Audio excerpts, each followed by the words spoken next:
Cada año el Tour de Francia atrae a miles de espectadores a lo largo de su recorrido y a más de 1.000 millones de oyentes y telespectadores en 190 países.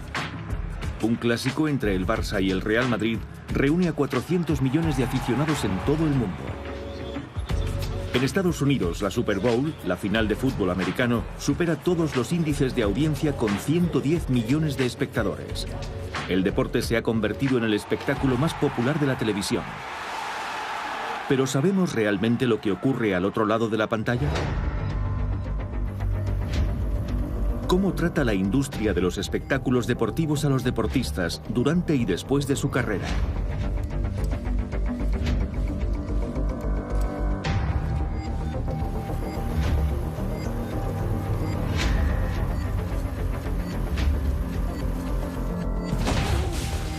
Hoy día los deportistas se supeditan a las exigencias del mercado y a la ley del beneficio. Más entrenamientos, más competiciones y sobre todo más victorias para complacer a sus fans, a sus directivas y a sus patrocinadores. Cuando un club compra a un jugador, está haciendo una inversión. ¿Y qué significa hacer una inversión? Significa que tiene que rentabilizarse. La economía ha invadido el deporte. En nombre del espectáculo, la presión sobre los jugadores es cada vez más fuerte. Si ellos quieren violencia sobre el terreno de juego, los jugadores pagarán un precio por esa violencia. En Norteamérica, los jugadores de fútbol americano están enfermando debido a los golpes en la cabeza que sufren cada temporada. En Estados Unidos, más de 4.000 de ellos han emprendido acciones legales contra sus ligas. Ahora somos simples mortales. Es como si cogiéramos a un superhéroe, le quitáramos el traje y no volviéramos a verlo nunca más.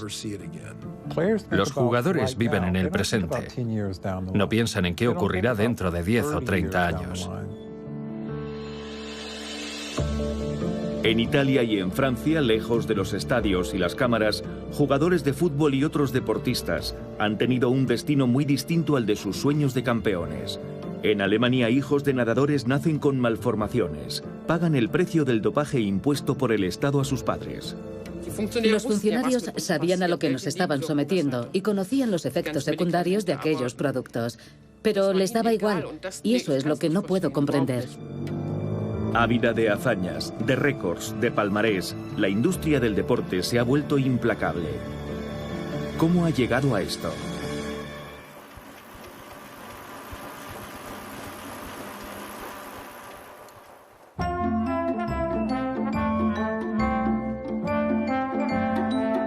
Hace mucho tiempo que el deporte dejó de encarnar el placer del juego. Una vez fue una actividad lúdica y voluntaria. Hoy día se ha convertido en un poderoso sector económico y la competición en una floreciente industria.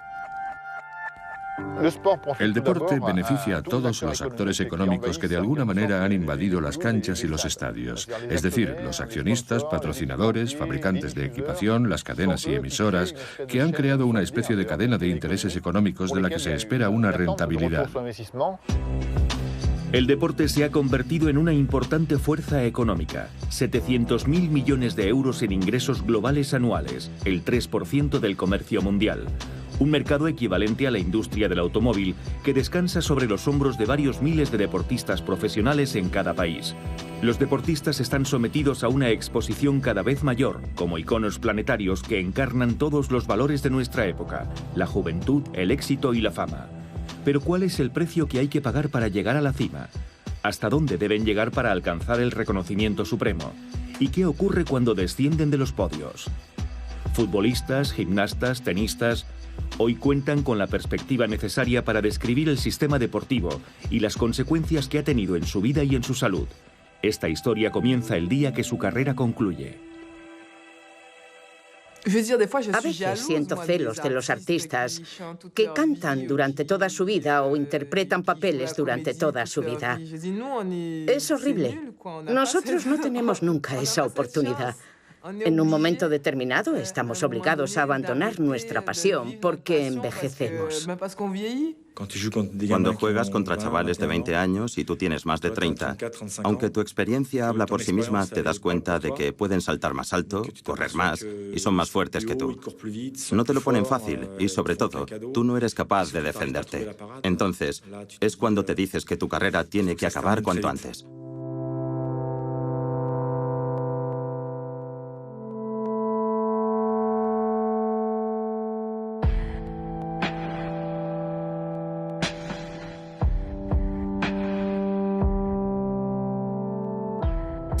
Era el primer sábado, el primer fin de semana después de mi retirada. No tenía que estar en ninguna pista de atletismo. Había mucha humedad, llovía cántaros y hacía frío. Y yo estaba feliz porque no tenía que vestirme y salir a competir. Nadie me esperaba, nadie me presionaba. Sinceramente, me sentía eufórica. Lo primero que hice fue comer un postre. Una cosa que se llama brazo de gitano, que está hecha con un montón de ingredientes perniciosos. Algo increíble. Soñaba con ello desde los 16 años y tenía un sabor repugnante.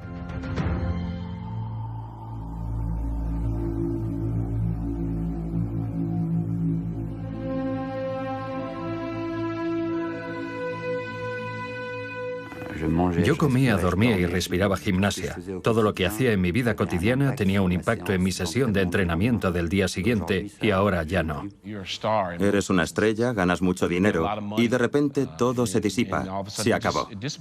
Te conviertes en una persona normal. Y de golpe ya no interesas a los medios de comunicación. Es un golpe duro.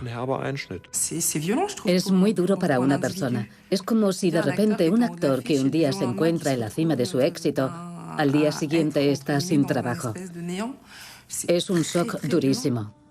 3 meses después estaba en la consulta de un psiquiatra a las 7 de la mañana, llorando, delante de los demás pacientes. Fue como si algo de mí hubiera muerto, como si hubiera dejado atrás mi cuerpo de gimnasta. Cuando concluye tu carrera, te dices a ti mismo que tu vida ha terminado. Es como si el gran amor de tu vida desapareciera de un día para otro. No te lo crees. Algunos se vuelven locos y se suicidan. No es una fantasía, es la realidad.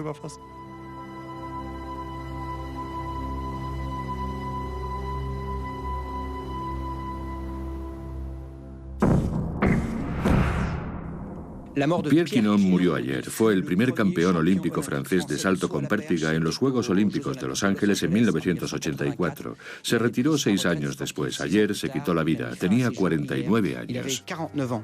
Un gran campeón del ciclismo se ha suicidado hoy. Luis Ocaña, el castellano, el luchador ganador del Tour de 1973. El funeral del jugador de hockey, Wade Billack, se ha celebrado en Nashville, Tennessee, donde terminó su carrera.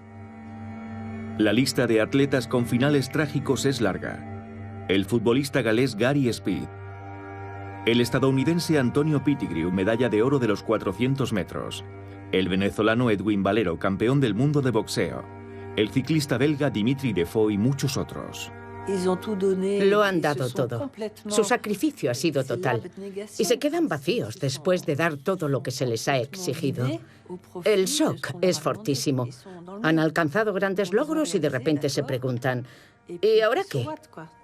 Han perdido aquello con lo que se identificaban. Ya no son más que una imagen. Una imagen con una capa muscular.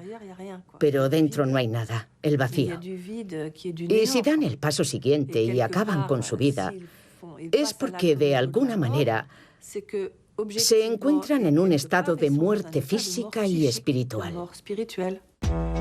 Existe también una especie de muerte social.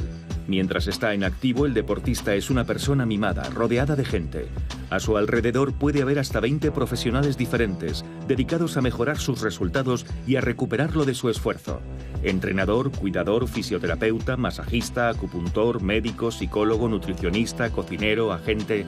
Una constelación de expertos dedicados al cuerpo del atleta y a su éxito.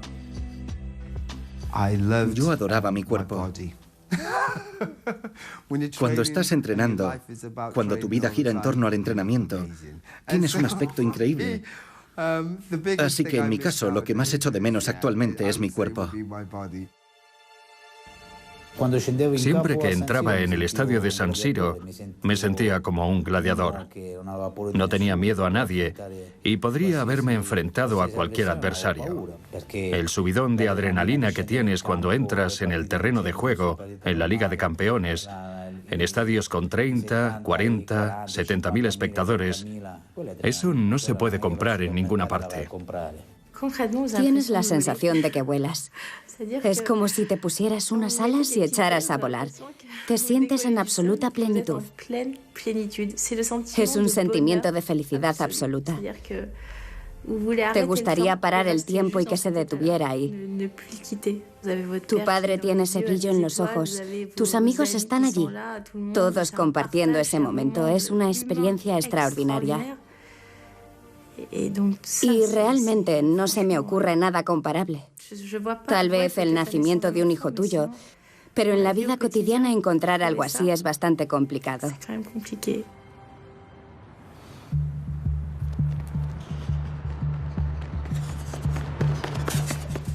El precio a pagar por el éxito son miles de horas de entrenamiento, de sacrificio y de privaciones. Sin embargo, por cada ganador, ¿cuántos perdedores? Terminar la carrera profesional sin haber subido al podio a causa de una lesión o derrotado por un adversario dopado deja un sabor amargo. Delante de mí, en la tabla de récords, está desde hace mucho tiempo Florence Griffith Joyner, que murió a los 38 años. Todos sospechábamos que sus actuaciones no fueron claras. Y luego está también Marion Jones, de quien al final se demostró que se había dopado. Esa es la parte más oscura de mi carrera, que ha habido atletas que para mí han hecho trampas y que no han sido desposeídas de sus récords. Yo he sido derrotado por atletas que se estaban tomando sustancias prohibidas y fueron descubiertos aquel mismo año o al año siguiente. He perdido medallas, he perdido dinero y sospecho que parte de mis lesiones se debieron a que me entrenaba para derrotar a atletas que se estaban dopando, pero ¿qué puedes hacer? Los atletas que se dopan a menudo lo hacen con la complicidad de los médicos de su entorno. En Italia, los deportistas que se dopan se enfrentan a penas de cárcel y también aquellos que les suministran o administran los productos. Darío D'Ottavio, antiguo miembro de la Comisión Antidopaje italiana, participó en un control sorpresa en el que 86 ciclistas y médicos fueron arrestados, investigados y algunos sentenciados a 6 meses de cárcel. Ocurrió en 2001 durante el Giro de Italia. En los maleteros de la caravana encontraron cientos de medicamentos. Aquel día comprendí verdaderamente lo que es el dopaje.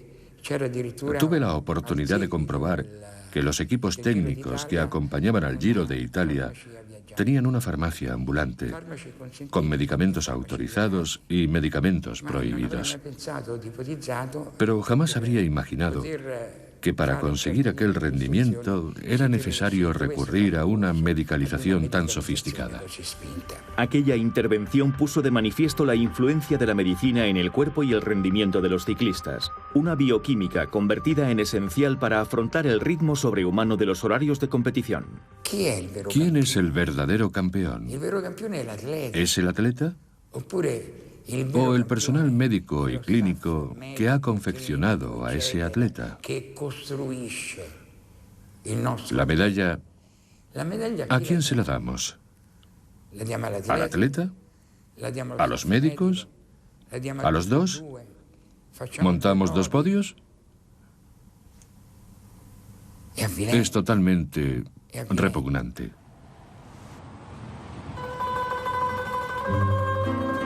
La química rige también en los vestuarios de los deportes más populares del mundo.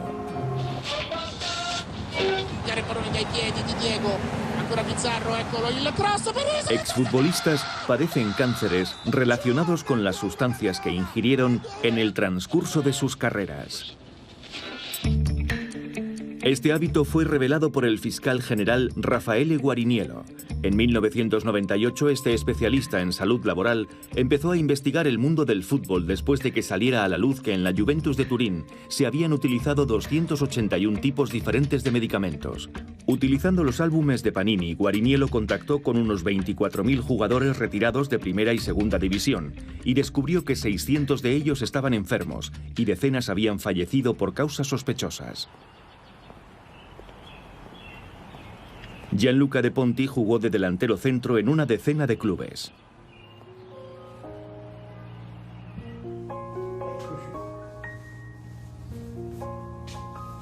Hasta 1986, el fútbol le dio sus momentos de mayor felicidad.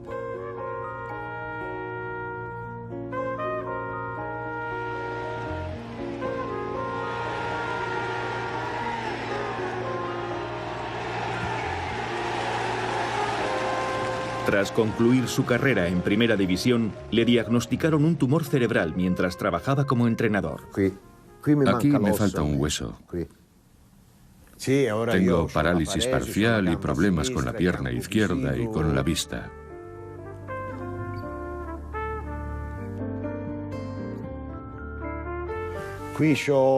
Aquí estoy en el equipo del Bolonia. Era en 1967, 68. Todo esto es muy triste. Este es Stefano Chiodi. Nació en 1956. Murió hace unos años. Este es Tazio Roversi. Murió también hace unos años. Fiorini era el más joven. Nació en 1959 y murió de cáncer de páncreas. Este se llamaba Giorgio Mariani. Murió en 2011. Este es Beatrice. Murió hace varios años. Aquí está Rognoni. Murió de cáncer. Ah, y me olvidaba de Macchi, muerto también. Era sobrino de Chiaruggi.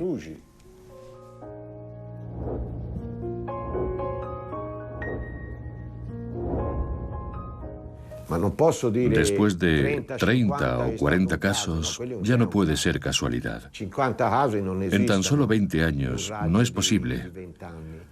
Son demasiados. ¿Entiende? Yo estoy convencido de que nos hicieron algo malo, pero no sé qué exactamente. 70 exjugadores de fútbol han muerto de cáncer, una tasa que duplica la de la población italiana y que se explicaría por la abundancia de medicamentos en los vestuarios de los clubes. Antiguo jugador de Primera División, Giovanni Siviani declaró ante el juez Guariniello sobre las prácticas de dopaje durante las décadas de 1970 y 1980. Este es el famoso equipo de Vicenza, que terminó segundo en el campeonato de la Serie A. El más conocido de todos es Paolo Rossi. Pero todos los demás eran también muy buenos jugadores, como por ejemplo Giuseppe Farina. Yo soy este. Tenía 19 años.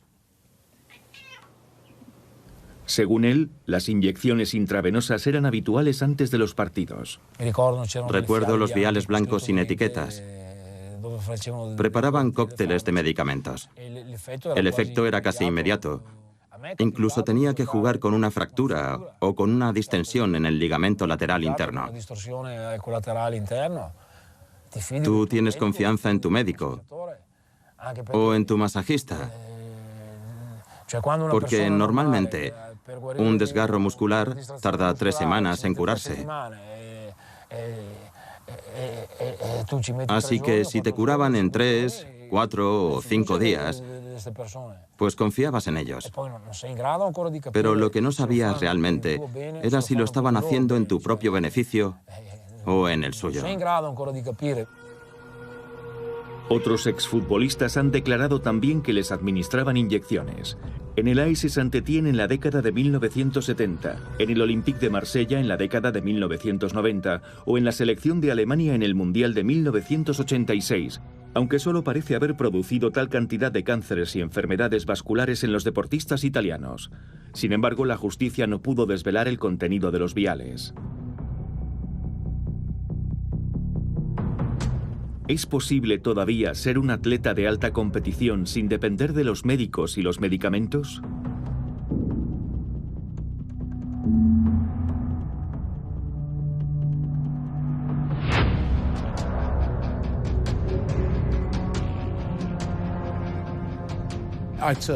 Yo tomé muchos antiinflamatorios, más de lo que el organismo puede soportar. Ahora tengo una úlcera, problemas de estómago y todo tipo de problemas a causa de la cantidad de antiinflamatorios que tomé. La gente suele pensar que los atletas son gente sana y equilibrada. Pero para que un atleta gane medallas, se tiene que producir un desequilibrio. Nos entrenamos más de lo que nuestro cuerpo puede soportar y sufrimos también más de lo que nuestro cuerpo puede aguantar. Durante el torneo de Wimbledon, por la noche no era capaz de poner el pie en el suelo. Tenía una tendinitis tan grande en el tendón de Aquiles que mi pie se quedaba recto. No es fácil.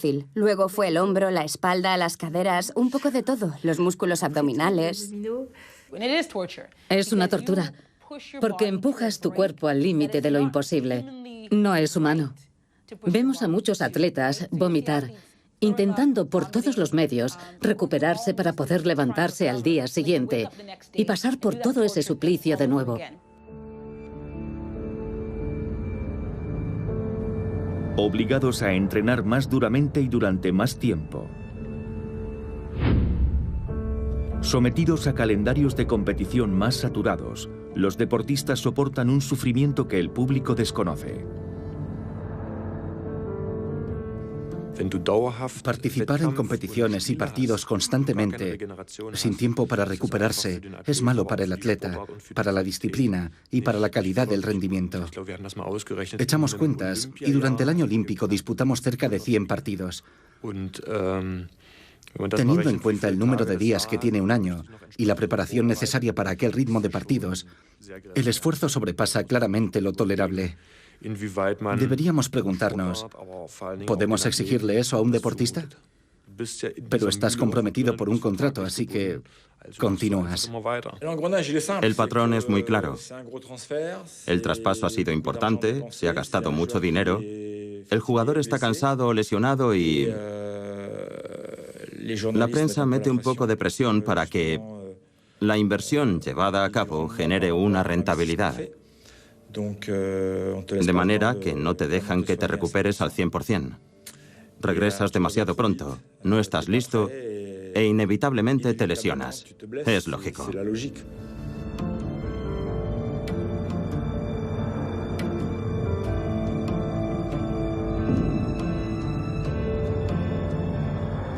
Pero repito que las compensaciones son tan grandes que aceptas cualquier cosa para alcanzar tu objetivo.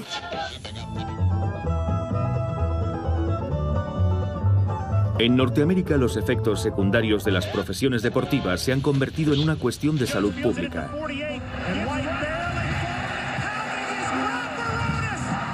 Ha anotado un gol de campo de 60 yardas. Ahí está George.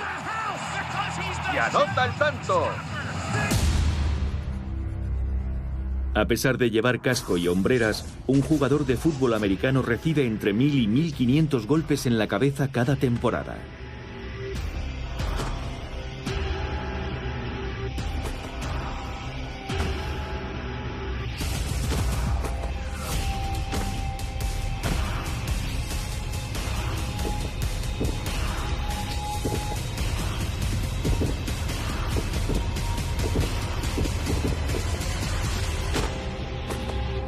Estos impactos producen a menudo conmociones cerebrales.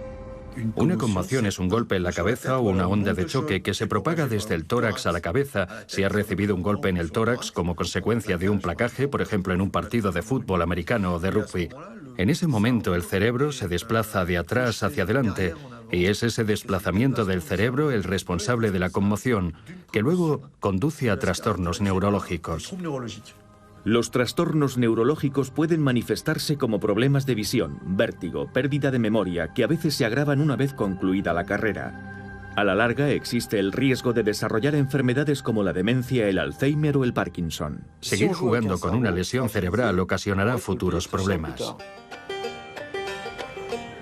Hasta 2009, la Liga Nacional de Fútbol Americano negó la gravedad a largo plazo de estos impactos continuos. Sin embargo, estos traumatismos craneales son el origen de depresiones profundas y de decenas de suicidios. El sábado se celebrarán los servicios fúnebres en honor de un veterano de la NFL, Dave Durson, de los Osos de Chicago, campeón de la Super Bowl, que se quitó la vida la semana pasada tras dejar notas y mensajes de texto a su familia como última petición para que su cerebro fuera examinado tras su muerte. Durson sospechaba que sufría daños cerebrales debido a sus años como jugador de fútbol.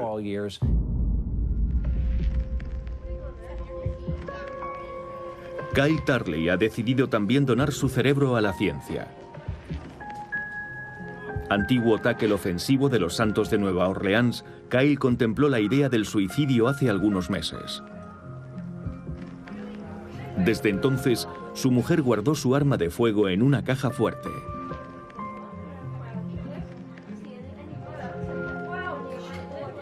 Enseguida te das cuenta cuando no tiene un buen día. A veces tengo la impresión de despertarme al lado de un desconocido. Puede alterarle algo que vio en la televisión la noche anterior, una luz intensa en la cara o provocarle dolores de cabeza. Antes de empezar su tratamiento, podía producirle vértigo y teníamos que estar muy alerta. Hoy, Kyle Turley acusa a los médicos de su equipo de anteponer los intereses de los propietarios de los clubes a los de los jugadores. No nos dijeron qué era lo que estaba ocurriendo y que necesitábamos descansar. Perdí el conocimiento en el terreno de juego. Tuvieron que reanimarme allí mismo con un montón de pastillas de amoníaco. Y luego me enviaron con mi mujer. Yo ni siquiera sabía dónde estaba. Tuve una laguna de unas 8 o 10 horas de mi vida. No recuerdo nada. Y mi mujer estaba aterrada. Me pusieron en sus manos y afortunadamente nos encontramos con un amigo del equipo contrario en el vestuario del estadio que le aconsejó que me llevara al hospital. Fue después de abandonar definitivamente los terrenos de juego en 2007 cuando estableció el vínculo entre su salud y su antigua profesión. Cuando mi carrera terminó, me encontraba realmente mal. Tuve que ser hospitalizado varias veces. Tenía convulsiones y otros problemas, y finalmente, médicos que estaban fuera del fútbol me preguntaron cuántas veces me había lesionado la cabeza. Ahora, hablo de todo eso con mis antiguos compañeros y muchos me dicen, eso también me ha ocurrido a mí. A muchos les ha ocurrido lo mismo que a mí. Y me he dado cuenta de que es una situación recurrente cuando he tenido la oportunidad de hablar con ellos. Pero cuando jugábamos, nadie nos dijo nada. Y la liga lo sabía y por eso les han llevado a los tribunales. En la actualidad, Kyle Turley y más de 4.000 exjugadores que sufren a menudo síntomas similares exigen una indemnización a la Liga Nacional de Fútbol Americano para cubrir sus gastos médicos. Desde que se creó la Liga Nacional de Fútbol Americano, se ha demostrado en muchos casos que sus médicos no han defendido los intereses de los jugadores como les correspondía. Y, lamentablemente, debido a la existencia del convenio colectivo, están protegidos contra cualquier posible demanda por negligencia médica. Un jugador no puede demandar a un empleado de su club por culpa del convenio colectivo negociado por nuestro sindicato. Y si buscas una segunda opinión externa, rompen tu contrato. Desde el momento de su fundación en la década de 1920, la Liga Nacional de Fútbol Americano ha temido siempre las consecuencias de los traumatismos craneales de sus jugadores. En 1994, un estudio interno patrocinado por la NFL sobre los peligros de las conmociones cerebrales fue silenciado con el fin de proteger un deporte que atrae en la actualidad a 110 millones de telespectadores en la noche de la gran final de la Super Bowl, el programa de mayor audiencia de la televisión estadounidense. Cuando yo jugaba allá por la década de 1970 y 1980, tuve la suerte de fichar por los Gigantes de Nueva York, un equipo que entonces funcionaba como una empresa familiar. Ahora lo único que cuenta es la cifra de negocios. Y el equipo de fútbol es solo parte de los activos de un individuo o grupo de individuos. La mayoría de los aficionados lo ven como un deporte, pero creo que existe una gran diferencia entre lo que era entonces y lo que es ahora. Para mí ya no es un deporte, es simplemente un negocio. Debido a las demandas que en su día presentaron miles de exjugadores a la NFL por no protegerlos contra traumatismos craneales devastadores, la NFL pagará $765 millones. 765 millones de dólares para paliar los efectos secundarios producidos por las conmociones cerebrales. Pero los tribunales juzgaron que la cantidad era insuficiente, así que derogaron el acuerdo. Los científicos han encontrado efectivamente una relación entre las conmociones cerebrales y la depresión, y el número de demandantes podría aumentar de manera exponencial.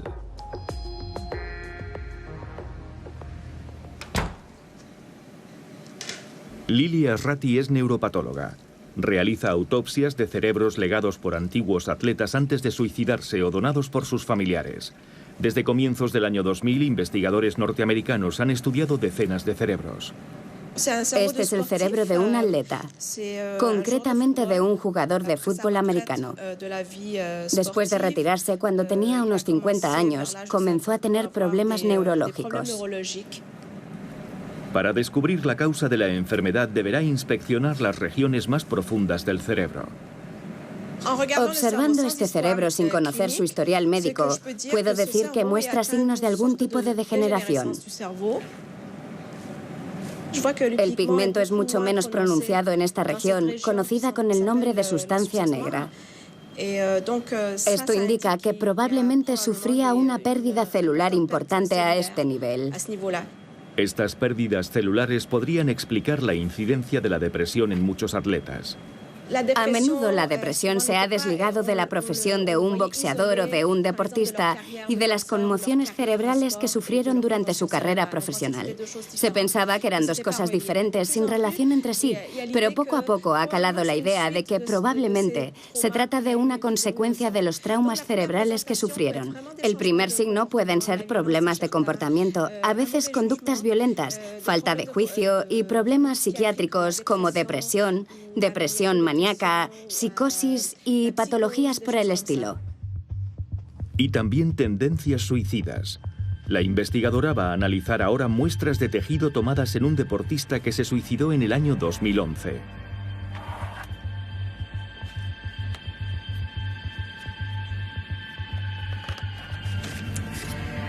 En este caso hablamos de una persona más joven, de 32 años. Se trata de un jugador de hockey sobre hielo. Era muy pendenciero y se metió en muchas peleas, durante las cuales dio y recibió muchos puñetazos. Su muerte fue por suicidio. 3 jugadores de hockey fueron hallados muertos en menos de 6 meses. Derek Boogaard, Rick Ripien y Wade Belak. Los 3 tenían algo en común. Ocupaban el puesto de luchador, el puesto más violento del hockey, donde los jugadores dan y reciben muchos golpes en la cabeza.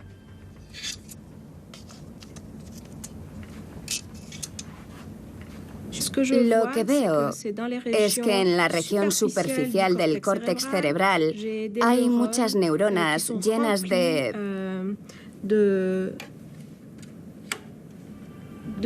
tau. He aquí una neurona normal. Y aquí en rojo una neurona llena de la proteína tau. Es una célula enferma. Después de sufrir conmociones cerebrales repetidas, la proteína tau presente en las neuronas se deteriora, lo que perturba el funcionamiento normal del sistema nervioso. Podemos observar este tipo de imagen en varias enfermedades neurodegenerativas que van progresando con el paso del tiempo, y un ejemplo notable es la encefalopatía traumática crónica. La encefalopatía traumática crónica es, por lo tanto, la principal causa de depresión y suicidio entre deportistas que sufren golpes repetidos en la cabeza. Es necesario tomar conciencia de estos riesgos. El deportista no quiere oír hablar de patologías futuras, como las conmociones cerebrales. Cuando hablas a un deportista sobre posibles riesgos a largo plazo, no quiere oír hablar de ello. Prefiere no escuchar, porque lo único que le interesa es salir al terreno de juego o subir al cuadrilátero y obtener el mayor rendimiento posible. ¿Qué harías por $1 millón? Yo, personalmente, estaba dispuesto a asumir ciertos riesgos como gajes del oficio, los dolores, las lesiones y problemas de ese estilo asociados a mi profesión. Estaba dispuesto a aceptarlo hasta un cierto grado y lo asumo.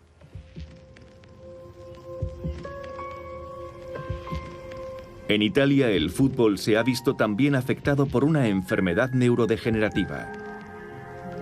Maurizio Basino sufre de esclerosis lateral amiotrófica. La ELA es una enfermedad incurable. Antigua esperanza del equipo del Milán, Maurizio ha ido perdiendo poco a poco el control de sus músculos durante los 20 últimos años. Ah, ya. Es la famosa foto del día en que fui elegido mejor jugador del Milán. Este es el equipo de Novara, con el que perdimos el campeonato por un solo punto.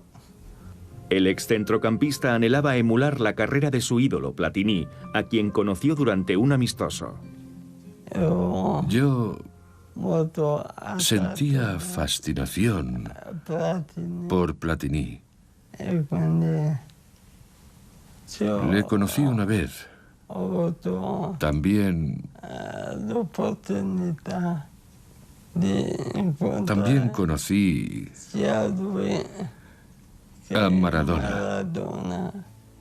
En 1993, mientras jugaba en tercera división, un neurólogo le diagnosticó la enfermedad. Le pregunté si podría volver a jugar al fútbol.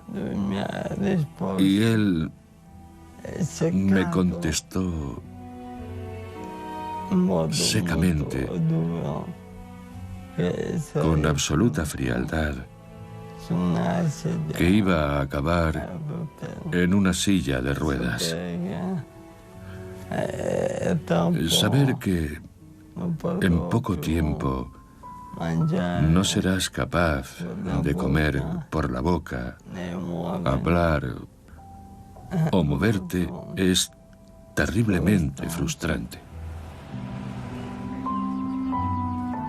Los jugadores de fútbol italianos contraen esta enfermedad con una frecuencia 10 veces superior a la de la población italiana. Para ello existe una explicación científica.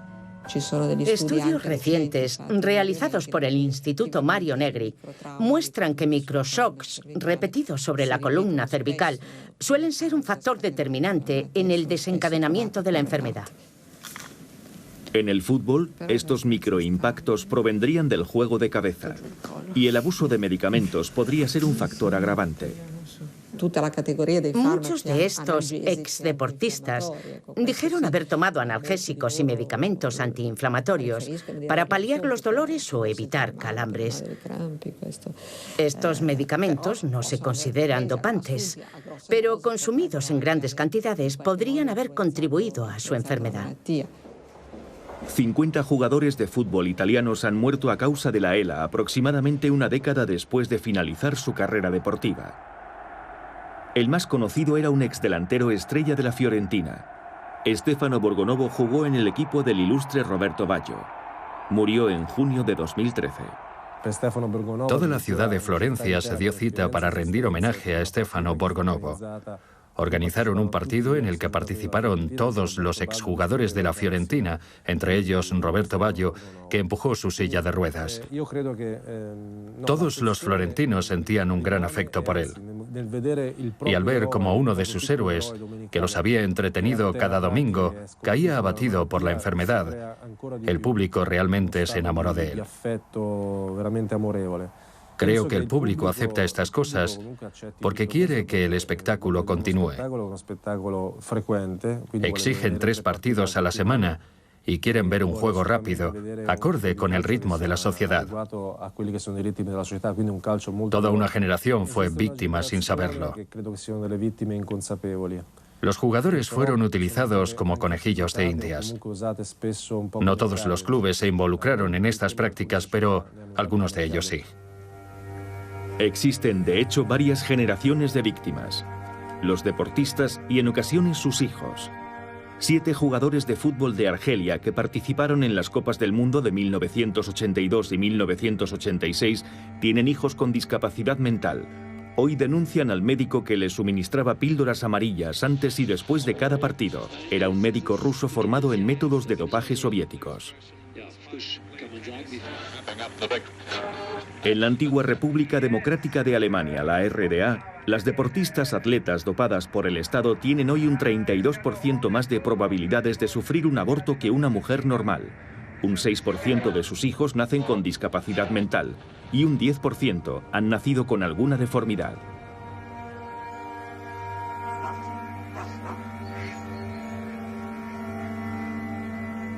Jutta Gottschalk es una exnadadora dopada con esteroides anabolizantes. Su hija Corina nació ciega de un ojo.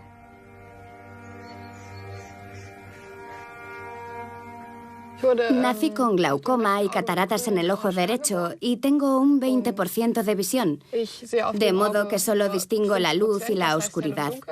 También soy miope del ojo izquierdo.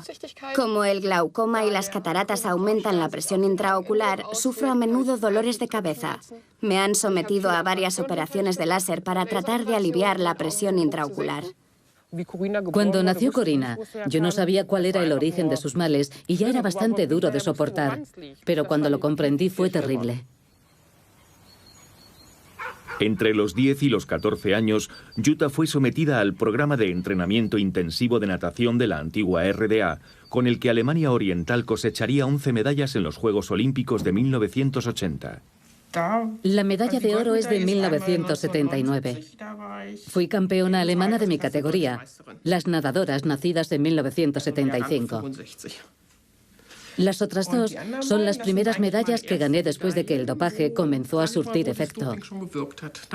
Mejoré más de 5 segundos. Estaba muy orgullosa. Pero echando ahora la vista atrás, a causa del dopaje, no fueron merecidas. Durante años, Jutta nunca estableció la relación entre la ceguera parcial de su hija y su dopaje. ¿Cuál era el método de dopaje en aquel entonces? Nos daban una taza al lado de la piscina con 10, 15 y a veces incluso 20 comprimidos de diferentes colores. Transparentes, amarillos. ¿Y te las tomabas tal cual? Creía sinceramente que eran vitaminas que nos ayudaban a no caer enfermas y a soportar el entrenamiento. Pensé que querían lo mejor para nosotras, pero lo único que buscaban era el interés del Estado. Las vitaminas eran en realidad turinabol oral, un potente esteroide anabolizante distribuido a 10.000 atletas, muchos de ellos menores de edad. Sí, fue muy extraño. Mis músculos prácticamente explotaron y mi espalda se ensanchó de una forma espantosa. Apenas desarrollé senos y no tuve la regla hasta los 18 años, con terribles dolores, lo que no es normal.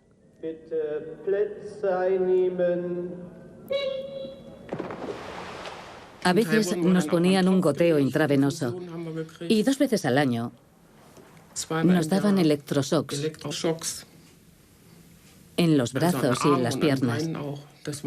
Era casi insoportable. Había días en que no quería nadar y me quedaba llorando en el agua.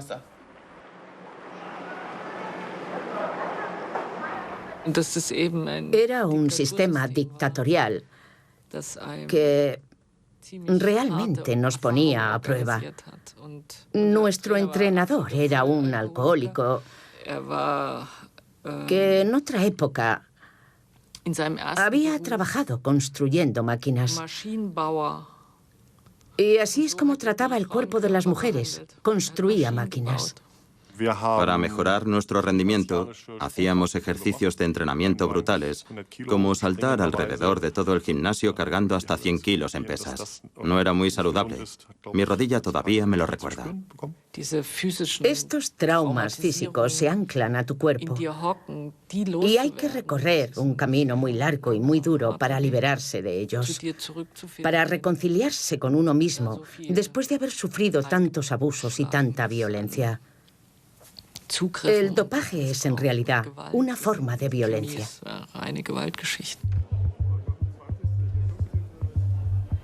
En Berlín, en el año 2000, se sientan en el banquillo los responsables del régimen de dopaje del Estado. Manfred de Waal, el responsable máximo de la antigua RDA, es juzgado por daños corporales. Jutta Gottschalk asiste al proceso como demandante. Para las antiguas atletas, el juicio es casi un espectáculo macabro. Catherine Mechner, otra ex-nadadora, sufrió 7 abortos involuntarios. Birgit Boese, una ex-lanzadora de peso, tiene sus órganos genitales malformados. Otras atletas dieron a luz niños con discapacidades. Martina Gottschalk estaba allí. Su hijo tiene un pie zambo. Y luego estaba Ute Krause, la esposa de Krieger, que sufría de depresión.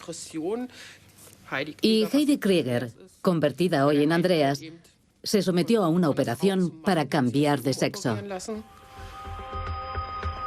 Heidi Krieger es esta mujer, medalla de oro de lanzamiento de peso en el Campeonato de Europa de 1986.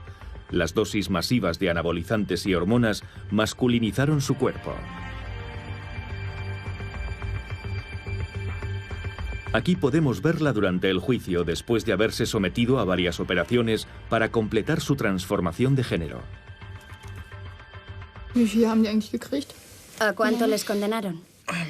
22 meses a Manfred de Waal. ¿De cárcel? No, con sentencia en suspenso. Claro. Sí.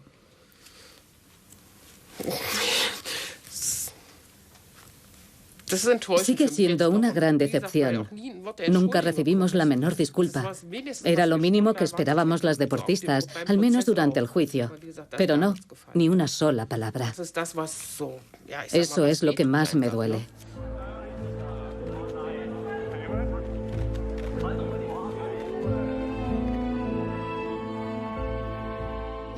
Lo que les reprocho, sobre todo, es que se atrevieron a hacer algo así a unas niñas. Su deber era protegerlas, pero abusaron de su confianza y pusieron su salud en peligro para el resto de sus vidas, sin su conocimiento y sin el conocimiento de sus padres. Es una irresponsabilidad. Te preguntas cómo pudieron llegar a ese nivel de insensibilidad y crueldad, hasta el punto de convertir a unas jóvenes deportistas en marionetas del Estado.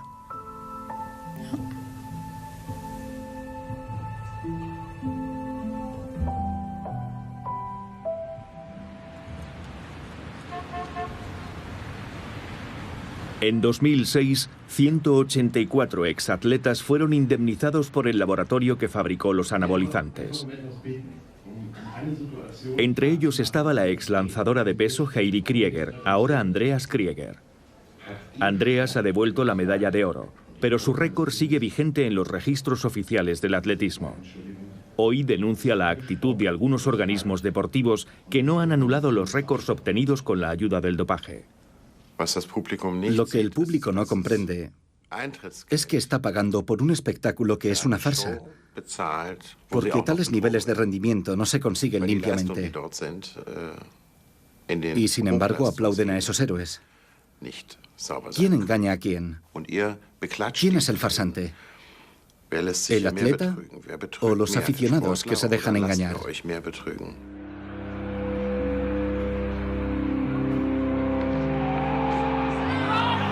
Más de 400 millones de espectadores para un clásico Barça-Madrid. 700 millones para una final de la Copa del Mundo de fútbol, 1.000 millones para una ceremonia de apertura de los Juegos Olímpicos. Este fervor creciente es un testimonio de la negativa del público a reconocer el problema de la corrupción en el deporte. Las imágenes del deporte son tan hermosas que de alguna manera los telespectadores se desconectan de toda connotación ética o moral. Para ellos el deporte se ha convertido en un mero espectáculo. Entonces ya no podemos hablar de la virtud en el deporte como hemos hecho durante un siglo, sino más bien de una actividad económica. Pero una multinacional no va a hacer ninguna referencia a la ética o a la moral.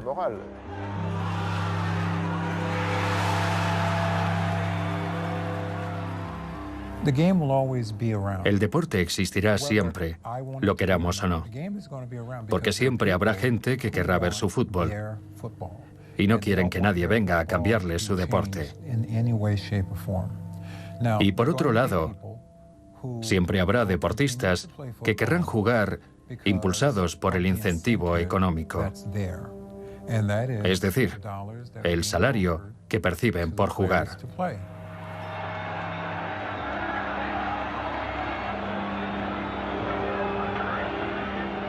¿Qué ha cambiado hoy en día? Los jugadores. Los jugadores han cambiado. Creo que ahora desempeñan un trabajo. Ser futbolista ha dejado de ser un deporte para convertirse en un trabajo. Están ahí para ganar dinero, no para ganar títulos. Y es muy triste decirlo así. Personalmente es algo que me pone enfermo. Alcanzar el éxito, ganar dinero.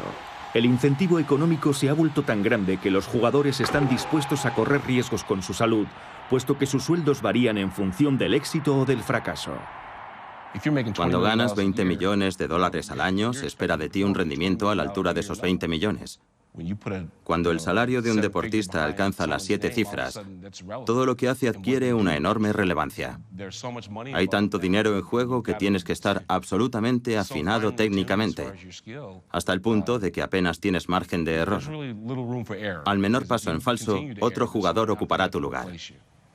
A veces sopesas las cosas y te preguntas, ¿cuánto me reporta esta carrera? ¿Vale la pena arriesgarse? Y sopesas los pros y los contras. Si una carrera no reporta mucho dinero, no corres el riesgo. Pero si la prima es grande o es una carrera importante, te lo piensas 2 veces. Bueno, mis tendones de Aquiles necesitan otra semana más de reposo, pero la carrera es mañana y son $50.000. Vale la pena arriesgarse. ¿Te das cuenta? Si ganas una medalla, ganas una cierta suma de dinero. Si bates un récord, ganas una cierta cantidad de dinero. Si te lesionas, ese dinero pasa por delante de tus narices. Y si no mantienes tu puesto en la calificación mundial, pueden disminuirte tu salario. Cuando el dinero entra en juego, el rendimiento es obligatorio. Esa es la nueva ecuación en el negocio del deporte desde comienzos del siglo XXI. Hay una presión terrible. Los que no entran en el juego en términos de productividad y competitividad quedan excluidos. Los aficionados al deporte solo están interesados en los mejores jugadores. Una diferencia de talento del 0,5% medida en distancia y en tiempo aumentará considerablemente en términos de ingresos. La diferencia de ingresos entre un primer y un segundo puesto, a pesar de que el nivel de talento es prácticamente el mismo, puede suponer una diferencia de ingresos de entre un 50 y un 100%. Es dramático, pero es así. Es el reino de la imagen. Una imagen que atrae hoy a unas marcas que están muy lejos de los ideales del deporte y que hacen que el deporte vaya perdiendo poco a poco sus valores.